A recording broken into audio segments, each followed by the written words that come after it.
Hi, my name is Lyla May. I'm 17 years old and I go to Faith Christian School, Distant Education. Excellent. What grade did you say you were?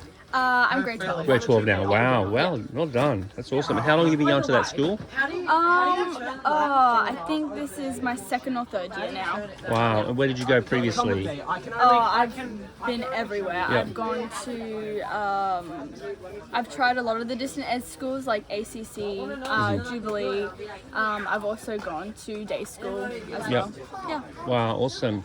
And this is really cool school for you? You like it? Oh, You've enjoyed it? Yeah, Enjoy the so community? Good. Yeah, they're flexible, very Christ-based. Like, you have a lot of schools that say they're Christian schools, but they don't actually have Christian values and whatnot. But Faith offers like the Cert 3 Ministry of Theology, which I've done, which is awesome. Bible studies, a lot of, it's great. There's a lot of good things that you can say about.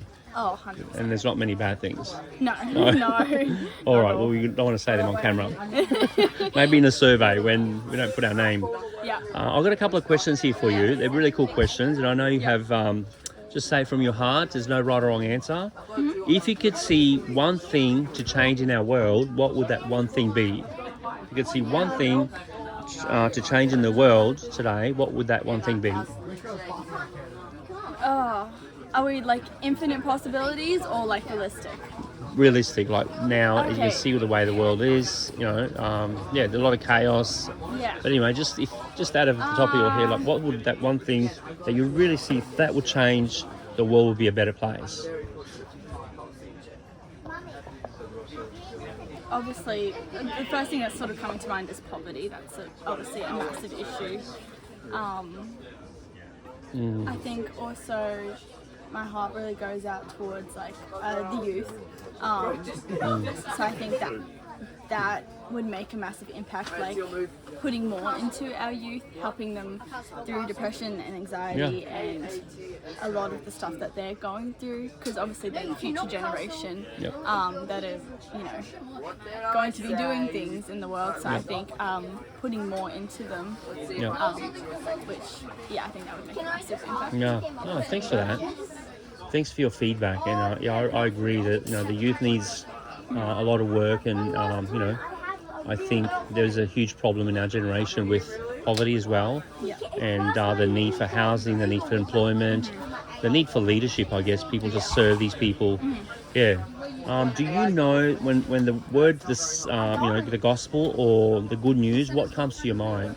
When I hear the word the gospel or the good news, what comes to your mind? What's it mean to you? Well, of course, my brain goes to the Bible, the New Testament specifically, and Jesus. Obviously, the good news is Jesus dying on the cross. And the gospel is, I guess it's the New Testament, but it's also the entirety of the Bible, because that all points towards Jesus. No, it's awesome. And how would you communicate this gospel, the good news, to your friends? Do you think it's something easy for you to do?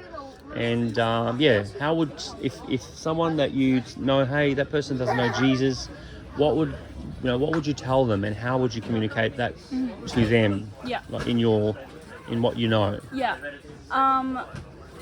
There's so many different ways. It depends on the person and how long you've been friends with them. Like I would have very different approaches to telling one of my friends about the good news compared to meeting a stranger on the street.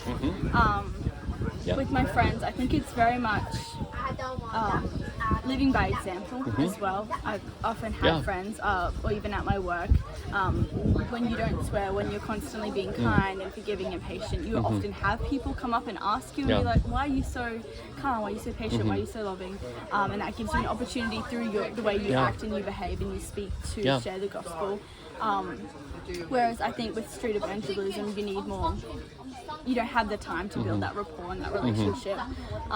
So I think you need a more direct approach, such as there's like the circle method, there's the gospel acronym. I've heard quite a few different ones. Have you seen the circle gospel, the 3 circles? Yeah. The Lordship circles? Have you heard of that one, the Lordship circle? No, I don't think I've heard of that one. And also the 15-second hope story. That's a really cool one. And you can do that with your friends, actually. People that you've known for a while. Cool. No, thanks for that. Now, the second last question, the difference between disciple or Christian. What's a Christian and what's a disciple to you? Yeah. What's the difference? Okay. I think. By the way, your answer's been really good so far. Yeah. I really enjoyed listening to how you've answered those. But yeah, sorry to cut in. I just wanted to know. You're good. Disciple versus Christian. I feel like the word Christian is used very lightly and loosely. A lot of people will be like, oh yeah, I'm a Christian. Whereas being a disciple of Christ feels so much like, I think is taking it a step further. I think what we'll call it to be a disciple. So many people are Christians, but less are actual disciples. Yeah. And whether that's just we've misused the words. The word Christian gets thrown around really lightly in today's society. But I think being a disciple of Christ is really wholeheartedly following Jesus, not just saying, I'm a Christian, I go to church on a Sunday. Then being a disciple is actually pursuing, actually reading the word, actually going out there and evangelizing and doing all those sort of things. Would you say you're a disciple or a Christian? Sorry to put you No, the you're spot. good. What would you say you would be? In complete honesty, obviously I want to say I'm a disciple, but I think recently, I would probably say I've been a bit of a Christian recently. I think walking the Christian journey is often very much a roller coaster. Sometimes you're on top of the world and you feel so close to God and everything's going amazing. You're reading the word every day. You get into a great rhythm. And then other days you're like right at the bottom and you feel so far from God. And, and you get busy. Your life gets in the way. So I would say probably recently, in all honesty, I've probably been a bit more of a Christian than a disciple. But that's definitely something. Thanks for your honesty. Yeah, we all can work on that one. To become a disciple is really to become more like Jesus, because really another word for a disciple in today's 21st century is an apprentice, someone who learns by doing. And to learn a trade, you have to be in a trade for 4 years to really be proficient in that, and then be able to give you that job and say, now you go and wire up that house, or you go do that plumbing job with your own tools. And that's someone that's done by doing. So basically a disciple today is someone who does what Jesus did. Last question. So in today's world of this generation that we live in, the 21st century, do you think the Bible is relevant? Oh, 100%. It's relevant for today as it was 100 years ago, 2,000 years ago, 3,000 years ago. The Bible's still relevant. 100%. And not just the New Testament, the Old Testament as well. You got to read both of them. They're both applicable. They both work together. Both point towards Jesus, like I mentioned earlier. Both very much relevant. Sometimes I think they can be twisted a bit or put out of context or feel like they're irrelevant, but looking at the big picture or the actual concepts and the meaning behind it all, I think it is all very much relevant and important to the way we live. Absolutely. Do you think, and this is I said it was going to be the last question, but do you think this generation, the youth of today, do you think they're hungry for the gospel? Do you think if someone would reach out to them and train them and equip them to be disciples of Jesus, do you think we could probably see another book of Acts and see the Bible in action do you think there's that hunger in the youth today? 100%. I think there's a lot that's prohibiting them and there's a lot that is holding them back or distracting them from Christ. Games, media, you name it. There's a lot of obstacles they have to overcome, which is why I obviously mentioned the youth earlier, because they go through so much and they're facing so much, like not saying that everyone else doesn't, but you know what I mean. But I definitely think if they were properly equipped and trained, the correct boundaries were put in place, and once they can get their eyes off of screens or off of idols and addictions, then I think very much even if they don't realize it, I think that they definitely do. There's that possibility and that hunger and that. That's awesome. Any other questions that you might want to ask me? Is there anything that, out of all these questions, is there something maybe that you want to ask me, or maybe make another comment, or Eddie, is there something that?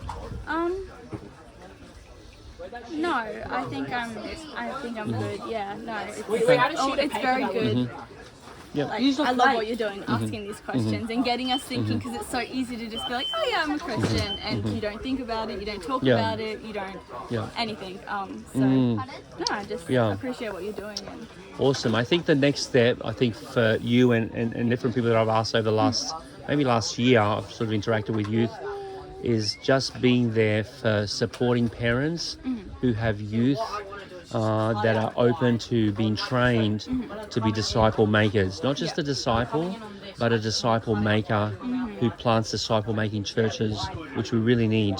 And so that's what I'm getting in the spirit, and God's been showing me, and that's why I've invested my life and my time in the last 4 or 5 years in this area to train and equip others to be disciples who obey the Great Commission.